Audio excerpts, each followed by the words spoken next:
He said that you walk worthy. Walk worthy.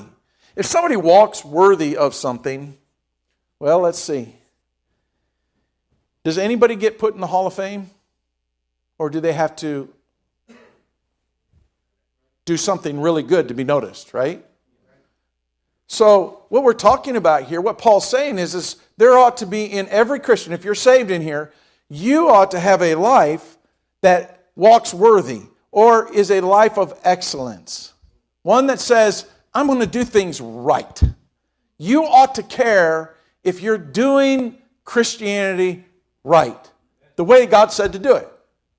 That's why Paul says later down in these verses, there's one body and one spirit, even as a called in one hope of your calling, one Lord, one faith, one baptism, one God, and the Father of all, who is above all and through all and in you all. He's saying there is a right way to live as a Christian. And it's not tailor-made differently for everybody. That calling is for us to all grow in these areas. One of those areas is that we should all decide in 2022 we're going to become better Christians. We want to be better Christians. We want to be better Christians. And we talk about in the year 2022 having New Year's resolutions, and I'm going to lose weight and I'm going to be in better shape.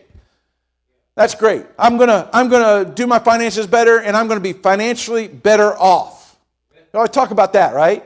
And we talk about, I'm going to have more friends this year. I'm going to be a better friend. The Bible says, if you're going to have friends, you must be friendly. You must show yourself friendly, right? So in 2022, you say, well, this is the year I'm going to be positive. I was negative in 2021. This year I'm going to be positive. Those are all great goals. Nothing wrong with those goals. But what God's saying here is we lack as a church, for some reason, as a church, as a body of believers, we're not all trying to live an excellent Christian life.